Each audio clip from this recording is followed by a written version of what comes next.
All right, let's dive into a really fascinating business puzzle, American Express. Now, you know the name. It's synonymous with prestige, fancy dinners, big spending. But here's the paradox we're going to unpack. By a lot of the usual measures, Amex isn't actually the biggest player in the game, not even close. So how in the world has it become so incredibly profitable and, honestly, so unshakable? So this is the central question, right? You just assume Amex is at the top of the credit card food chain. But the reality, well, it's a lot more interesting than that. Because you're about to see that their secret isn't about being the biggest, it's about being smarter than everyone else. I mean, just look at the raw numbers. When you talk about the sheer volume of money being spent in the US, Visa and MasterCard are just these undisputed giants. And Amex, they're way back in a distant third place. In fact, if you just count the number of cards people have in their wallets, they're even behind Discover. So if they're not winning on volume, how are they winning at all? Well, the answer, and this is really the core of their entire strategy, it all comes down to how their system is built. It's a fundamental difference in their wiring that gives them what you could almost call an unfair advantage. Let's break down the two models. Okay, so first you've got the open loop system. This is what Visa and MasterCard use. Think of them like the financial highways. They're just the road that connects your bank, the one that issued you the card, to the store's bank. Super important, but they're not the ones actually lending you the money. They're just the network. American Express, on the other hand, runs a closed-loop system. And folks, this is the game changer. Amex is the whole shebang. They're the bank that issues the card, they're the network that processes the payment, and they're the one that handles the money with the merchant. They control the entire transaction, from your swipe to the store's bank account. And here's where that control turns into a superpower.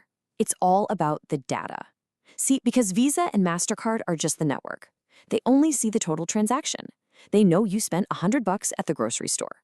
But Amex, since they're the bank and the network, they see everything. They don't just see the $100, they see the milk, the eggs, the brand of cereal, everything. And that kind of detailed data is pure gold. It means they can understand their customers on a level their competitors can only dream of. They can create these incredibly specific rewards that feel like they were made just for you. They can walk up to a merchant and offer a customized deal. It's how they create this ecosystem of personalized offers that keeps you reaching for their card first. Okay, so Amex has this incredible data advantage because of its structure. So the next logical question is, how did they weaponize that? How did they turn that structural quirk into a laser-focused, money-making machine? Well, they decided to build their entire company around attracting one very specific type of person. To really get it, you've just got to follow the money. Look at this breakdown. In 2022, a whopping 58% of Amex's revenue came from what they call discount revenues. That's just a fancy term for the fees that merchants have to pay every single time you swipe an Amex card. It's way more than what they make from interest payments. And that tells you everything you need to know. Their priority isn't getting you into debt, it's getting you to spend. You might be thinking, wait, why would any store owner pay higher fees to Amex? I mean, a fee is a fee, right? But it's actually pretty simple.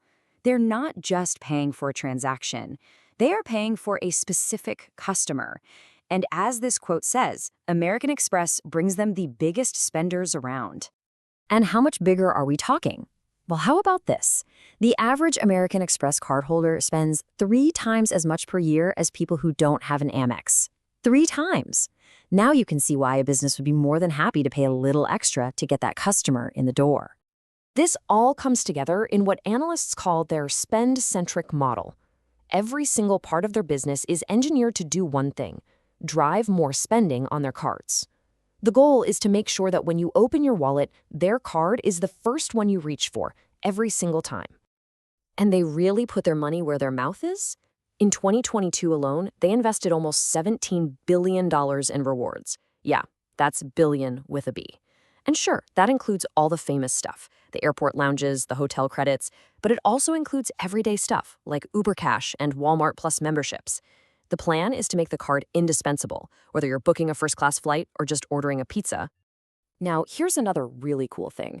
This intense focus on a certain type of customer doesn't just make them a lot of money, it also makes their whole business incredibly tough and resilient, especially when the economy starts to get a little shaky.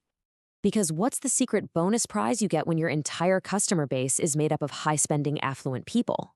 They are a significantly lower credit risk. They are just way more likely to pay their bills, even when times get tough. And you can really see the difference. During a recession, your typical credit card company might see its losses from bad debt basically double. For Amex, that number barely moves by comparison. Their delinquency rates, people falling behind on payments, stay way lower than the industry average. That makes their business incredibly stable. And that stability is exactly why Wall Street loves them. Investors often see Amex stock as a safety play when the market gets volatile. That high-quality customer base acts like a kind of financial shock absorber. It's a huge advantage. But hey, this is business, and you can't stand still. Amex knows this, and they're not just coasting on their past success. They're actively looking toward the future, which means finding new customers and, of course, fighting off some very new and very real threats. Their growth plan is pretty clear. First off, they are aggressively going after younger customers. About 60% of their new cards now go to Gen Z and millennials. Next, they're pushing globally, becoming the first U.S. card company to get approved in mainland China. And finally, they're investing in tech, even launching their own version of Buy Now, Pay Later to keep up with the times. So, with all that going for them, what could possibly be the biggest threat to this powerhouse? Well, ironically, it's technology. For decades, Amex's secret weapon was its exclusive data. Nobody else could see what they saw. But now, with powerful AI and analytics, their competitors are getting scary good at recreating those same kinds of insights, even without a closed-loop system. And that right there brings us to the final critical question. The entire American Express empire was built on an exclusive data advantage. But what happens when you're in a world where data is everywhere, and the tools to analyze it are getting better every single day? Can that special, exclusive edge really last? That is the billion-dollar question that Amex has to answer next.